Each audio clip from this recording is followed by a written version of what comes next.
Assalamualaikum warahmatullahi wabarakatuh. Alhamdulillah, puji syukur kita panjatkan kehadirat Allah Subhanahu wa taala. Salawat dan salam tidak lupa pula kita sanjungkan ke pangkuan alam, yaitu Nabi besar Muhammad sallallahu alaihi wasallam. Semoga kita semua selalu dalam lindungan Allah Subhanahu wa taala. Anak-anak ibu sekalian, materi kita hari ini yaitu menjauhi pergaulan bebas dan zina untuk melindungi harkat dan martabat manusia. Untuk tujuan pembelajaran kita hari ini yaitu yang pertama, menjaga kehormatan diri dengan menjauhi pergaulan bebas dan perbuatan zina. Yang kedua, menghindarkan diri dari pergaulan bebas dan perbuatan zina sebagai pengamalan Quran Surah Al-Isra ayat 32 dan Quran Surah An-Nur ayat 2 serta hadis terkait. Yang ketiga, menganalisis Quran Surah Al-Isra ayat 32 dan Quran Surah An-Nur ayat 2 serta hadis tentang larangan pergaulan bebas dan perbuatan zina. Yang keempat, membaca Quran Surah Al-Isra ayat 32 dan Quran Surah An-Nur ayat 2 sesuai dengan kaidah tajwid dan makharijul huruf. Yang kelima, mendemonstrasikan hafalan Quran Surah Al-Isra ayat 32 dan Quran Surah An-Nur ayat 2 dengan fasih dan lancar. Yang keenam, menyajikan keterkaitan antara larangan berzina dengan berbagai kekejian yang ditimbulkan dengan dan perangai yang buruk. Selanjutnya, kita lihat ayat yang berkaitan dengan larangan mendekati perbuatan zina. A'udzu billahi minasy syaithanir rajim. Bismillahirrahmanirrahim. Wala taqrabuz zina innahu kana fahishatan wa sa'a sabila.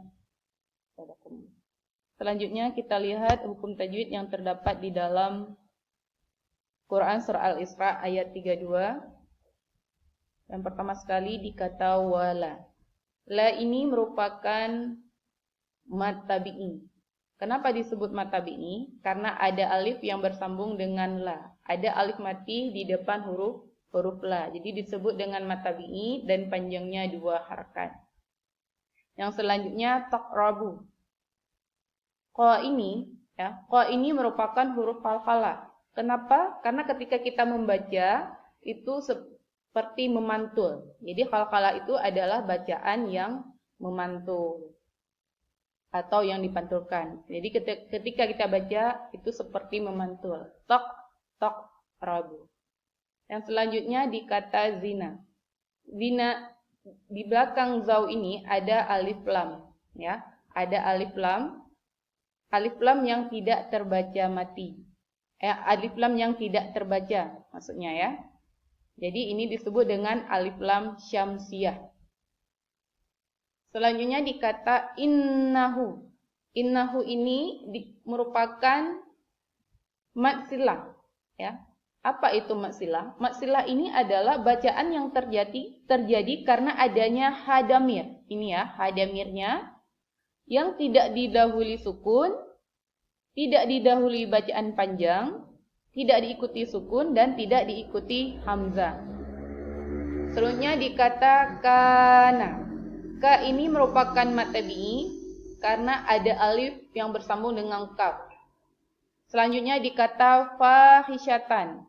Dikata fa ini juga mad tabi'i karena ada alif yang bersambung dengan huruf fa. Yang selanjutnya ta tanwin bertemu dengan huruf waw, ini merupakan idgham gunnah. Jadi idgham gunnah itu apabila nun sukun atau tanwin bertemu dengan salah satu huruf yaitu ya, waw, min dan nun, maka dibacanya berdengung. Kebetulan di sini bertemu dengan huruf waw. Selanjutnya dikata sa'a. Sa'a ini merupakan mad wajib mutasil. Kenapa disebut mad wajib mutasil?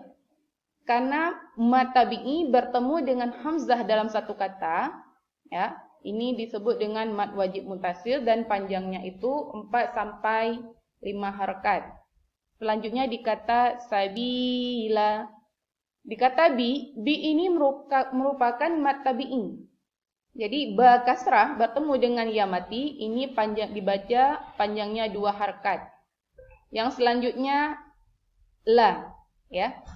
La ini apabila kita tidak mewakafkannya maka kita baca sabilan. Tetapi karena diwakafkan maka menjadi sabila.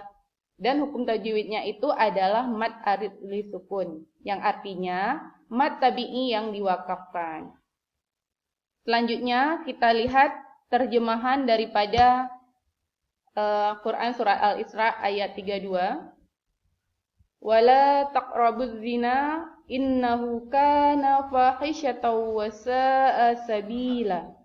Yang artinya, dan janganlah kamu mendekati zina, sesungguhnya zina adalah suatu perbuatan keji dan suatu jalan yang buruk. Selanjutnya kita lihat asbabun nuzul daripada turunnya Quran surat Al-Isra ayat 32. Jadi ini kisahnya pada masa Nabi. Jadi ada salah seorang pemuda datang kepada Nabi dan berkata kepada Nabi, "Wahai Rasulullah, izinkanlah aku berbuat zina." Jadi Rasulullah bersabda, ya, dengan membacakan ayat Quran surah Al-Isra, ya.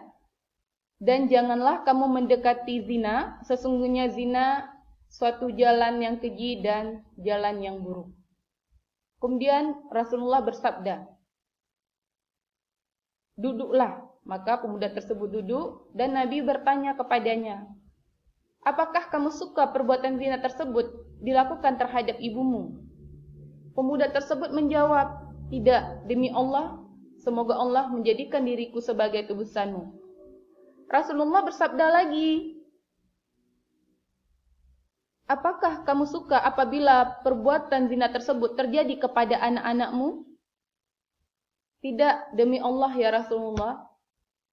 Selanjutnya, Nabi bertanya lagi, "Apakah engkau suka apabila perbuatan zina tersebut terjadi kepada saudara perempuanmu?"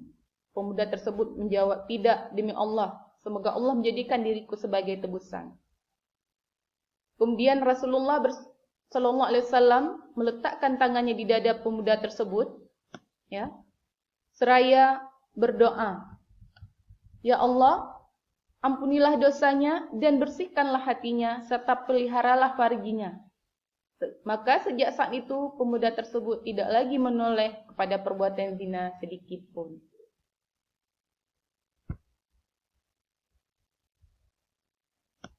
Sekarang kita lihat isi kandungan daripada Quran surah Al-Isra ayat 32, ya.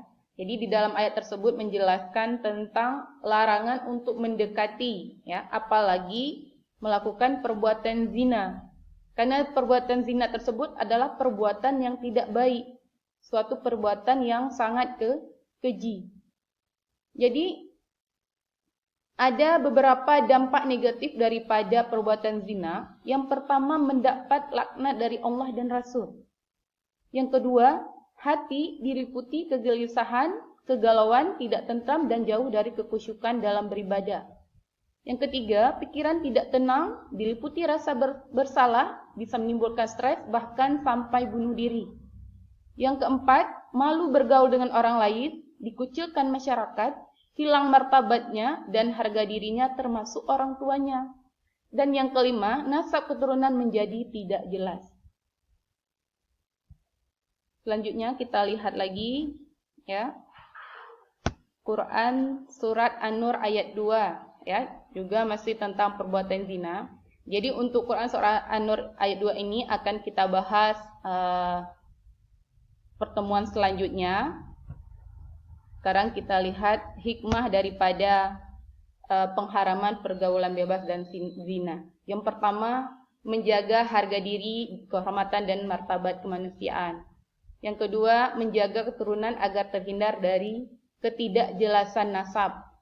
Yang ketiga, menghindari diri dari penyakit yang ditimbulkan dari perzinahan, seperti penyakit kelamin, HIV/AIDS. Dan keempat, menghindari dosa-dosa lain yang diakibatkan setelah melakukan zina seperti pengguguran kandungan atau bunuh diri karena malu berbuat zina. Dan yang terakhir, memberikan efek jerah pada orang lain. Ya, hal ini dikarenakan hukuman berat bagi pelaku zina akan menimbulkan rasa takut mendekati zina. Demikian pembahasan kita hari ini. Ya, nanti Ibu akan membagikan kelompok dan kalian akan mengerjakan tugas kelompok. Sekian dan terima kasih. Assalamualaikum warahmatullahi wabarakatuh.